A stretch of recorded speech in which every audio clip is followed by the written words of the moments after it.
Sir, आज चुनाव प्रचार के दौरान आप पहुंचे हैं यहाँ पर, कैसा रुझान है और क्या कहना चाहिए?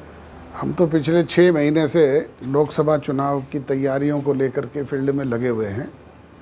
अब चूंकि विधिवत रूप से चुनावी प्रक्रिया शुरू हो चुकी है, हमारे सारे कैंडिडेट चुनाव मैदान में हैं, तो इसी सिलसिले में आज टोहाना विधानसभा क्षेत्र के 11 गाँव के कार्यक्रम हैं, जिनमें अभी 5 करके पृथला पहुँचे हैं और काम का समय है।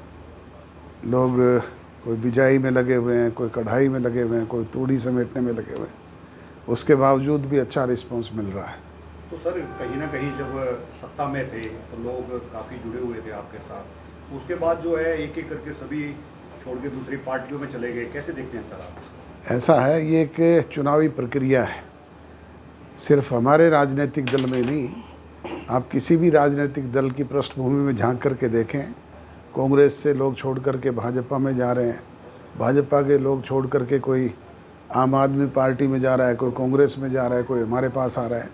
तो ये एक सामान्य प्रक्रिया है, चुनाव के दौरान ये चलती रहती है।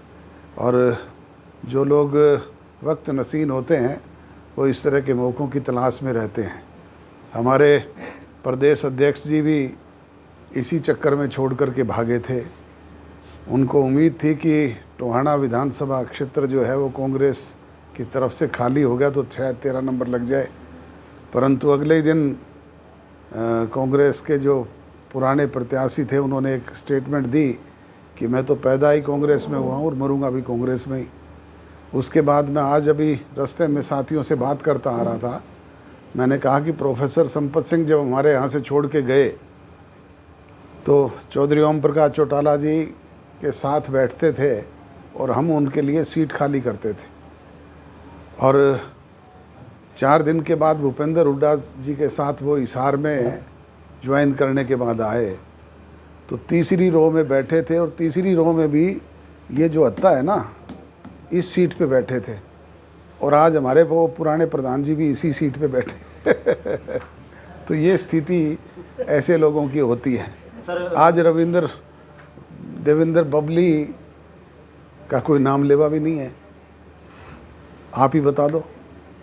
सर, देवेंद्र बबली की बात करी आपने, उन्होंने तो पार्टी भी नहीं छोड़ी है और साथ भी नजर पार्टी भी नहीं छोड़ी यार, पार्टी में काम भी नहीं कर रहे, फिर कारण क्या है सर? क्या अब तो उनसे पूछो ना। नहीं, आप भी राष्ट्रीय अध्यक्ष हैं, आप भी अपने तो मैं तो आपको मैं तो कह ही रहा हूँ कैबिनेट मंत्री भी रहे। कि जो आज पार्टी में इस वक्त काम नहीं कर रहे वो पार्टी के लिए तो बोझ हैं।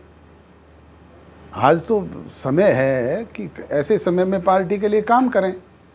अगर वो पार्टी में है और पार्टी की वजह से विधायक बने, इतने वोटों से जीते, तो उनका काम है कि वो पार्टी भी कोई एक्शन लेगी उन पर। पार्टी अगर वो पार्टी के खिलाफ जा कर के किसी कैंडिडेट की सपोर्ट करेंगे, जैसे कल जोगीराम सिहाग ने एक फैसला किया है कि मैं रणजीत सिंह की सपोर्ट करूंगा, तो हम उसके खिलाफ एक्शन लेंगे। जोगीराम सिहाग तो इस्तीफा दे चुके हैं पार्टी से इस्तीफा नहीं दिया उसने पदों से इस्तीफा दिया है। पार्टी में अब भी है वो, और लीगली अब एक्शन लेंगे हम उसके अगेंस्ट। तो सर, जिस तरह के अब चुनाव प्रचार का समय है, चुनाव प्रचार में आप भी जुटे हुए हो, कहीं ना कहीं जो है कैबिनेट मंत्री को भी इस चुनाव प्रचार में जुटना चाहिए था, क्योंकि अभी तो जेजेपी में ही है, विधायक भी जेजेपी की हैं। तो क्या लगता है कि आप कुछ कहना चाहेंगे हमारे मन? मैं तो कह ही रहा हूँ कि आज समय है पार्टी के लिए, उनको काम करना चाहिए अगर वो पार्टी के सदस्य हैं और पार्टी को अपना मानते हैं तो।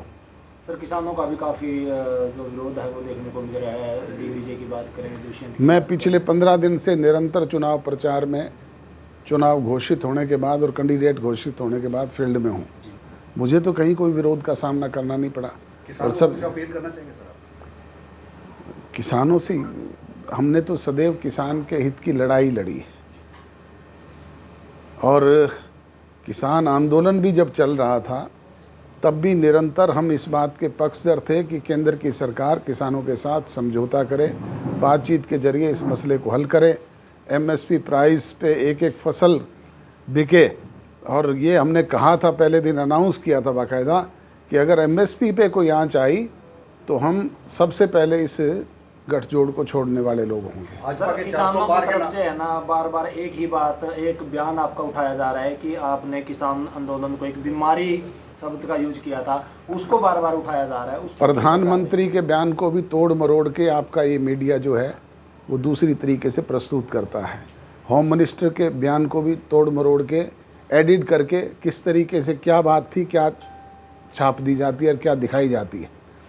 मैंने आज तक कभी किसान को बीमारी नहीं कहा। किसान मेरे लिए सर्वोपरि है, मैं स्वयं किसान हूँ। कभी बात मैं 100पन में भी नहीं सोच सकता ऐसी।